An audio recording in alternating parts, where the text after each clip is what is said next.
As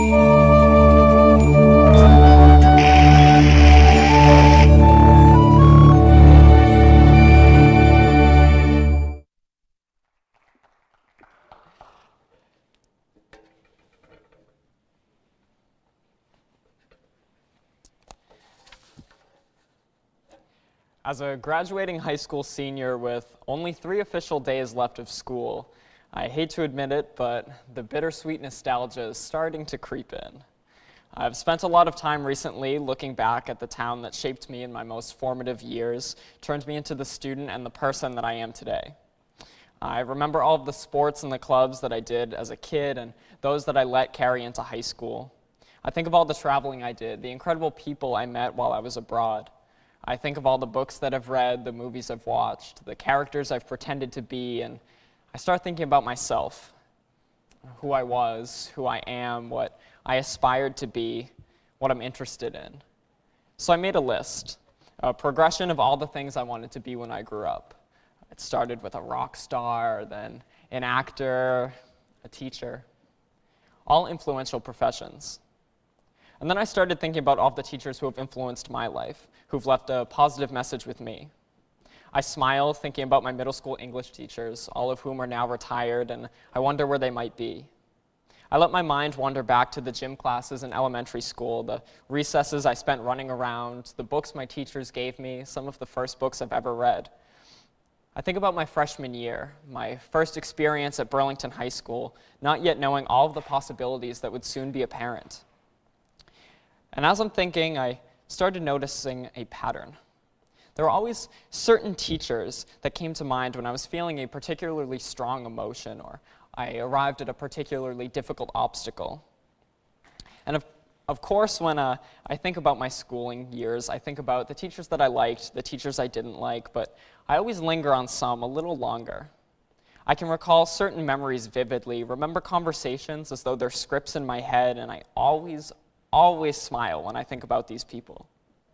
And I realized that there was something different about these teachers, something special, something so unique and apparent that they earned a permanent residence in my memory, helping to shape my morality. They were more than just teachers. They were educators. And the difference might not seem entirely clear right now.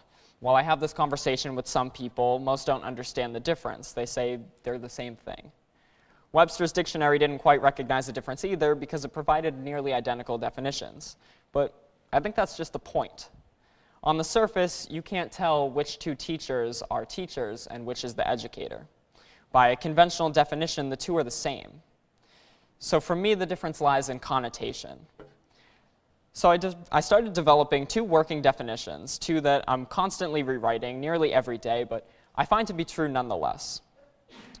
To me, a teacher is a job title. A teacher is someone who disseminates information to their students, someone who teaches content. But an educator is a person. An educator establishes a safe, proactive learning environment for their students and challenges them to transcend their boundaries every day. So I made another list. I drafted all the names of every teacher I've ever had, from core subjects to specialty subjects, from kindergarten all the way to senior year in high school. The number I got back was 77. I then decided to highlight those names of those I consider to be educators. This time, the number was 19, just about 25%. So I wondered, what is it that made these 19 people, just about 1/4 of all teachers I've ever had, what made these people educators? So to answer this question, I started thinking about education in a broader sense. There's a quote that I tend to use quite often. It comes from the late educational reformer, John Dewey, and he pioneered work in progressive education. And John Dewey believes that education is not the preparation for life. Education is life itself.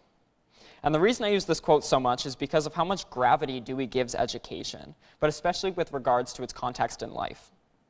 He develops the idea that education is more than assessments and acquisition of knowledge, but that it's active inquiry, it's active participation, that education is a realization of potential and a catalyst to personal development. It's dynamic. And what I realized about the 19 teachers that I identified as educators is that their philosophies parallel that of Dewey. Because each of these educators created an environment that was truly sensational. The classroom spaces that inspired development, they inspired diversity, they promoted creativity, adventure, and passion. I was constantly encouraged to question, to discover, and to challenge and satisfy my innermost desires. But it wasn't just the classroom environment I was in, it was my educators. These 19 educators invested themselves in the lives of their students. Rather than segregate the classroom into teacher and students, content provider and content receiver, they permeated that rigid construct and developed relationships. Educators demonstrate authentic interest in students' individual learning goals. They make the classroom a symbiotic relationship. Educators are more than just authority people. They are people. They treat you as an equal, and they sit with you, they ask you about your life, and they let you know about theirs. They have conversations. They stimulate controversial topics, they don't hide students from the truth, and they make learning applicable. They make it real. So I looked back on my list, and I started to notice some trends. For example, 3 of the educators came from elementary school, 4 from middle school, and 12 from high school. And perhaps the rise in numbers has to do with my available memory, but perhaps it doesn't. Because half of the high school list, about 6 educators, comes from those that I have currently or I had this year. And I believe that that number is a direct result of my ability to specifically choose my classes and by extension my teachers. But I want to break down the list a little further. The 3 elementary school educators, interestingly enough, were not subject teachers. They were all from specialty classes such as art, music, and gym. And even further, to separate those teachers, there were 2 teachers per each subject, either due to retirement or because they were co-teachers. And even more interestingly, I found that only one of those 2 teachers from each subject was someone that I considered to be an educator. In middle school, 3 of the 4 teachers were English teachers, and the other was a maternity substitute, but now is a permanent science teacher. And in high school, they come from all different subject areas. But I tried to categorize these educators beyond just grade level and subject types, and I found there to be 3 different types of educators. Many of them tend to overlap, but the 3 distinct groups I found were the maternal and paternal types, the innovators, and the hands-off educators. I think the names are self-explanatory, but I'm just going to provide some operational definitions for each. The maternal-paternal type cares more about their students than the content or the lesson. I think the best example of this is one of my English teachers. She is always available to her students as an outlet for stress or an opportunity to talk. She allows her students to express themselves in her classroom and through their work. She's constantly looking out for us, not in a confining way, but for us to know that what's most important to her is the learning process and not the assessment. She cares more about our mental health and mental stability than any grade, and she's the biggest proponent of school culture I know. She supports all of her students at nearly any school event, organizes performances for students to shine, and encourages a type of positivity and pride that is unrelenting. The innovative type is always looking to challenge the status quo.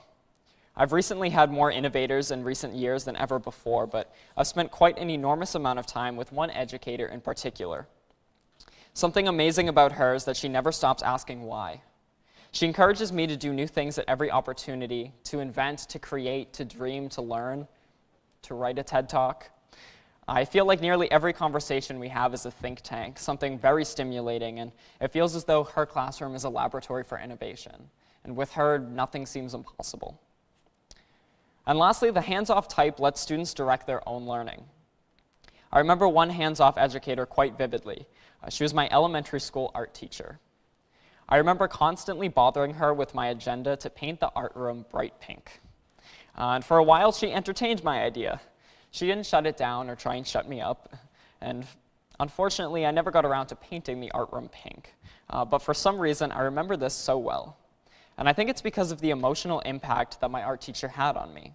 I was never really a great art student, not particularly good at drawing or painting. I was never psyched up about the two, but I couldn't wait to go back to that class. I couldn't wait for the next day to come so that I could tell her all about my big art room design project. I actually saw her recently. It had been 7 or 8 years, but she remembered exactly who I was. Granted, I have a bit of a baby's face and I look somewhat the same, but she didn't hesitate to acknowledge me, and when I asked her about the art room, she knew exactly what I was talking about. My half-joking agenda to paint the art room pink left a lasting impression on both of us. And this surprised me incredibly because I tried to think of something in school at a much more recent extent. So I tried thinking of a singular worksheet, any worksheet from any class that I did my freshman year of high school. I couldn't name a single one. And half the time had passed, and I couldn't remember something that close to me. But I remembered this memory about the art room.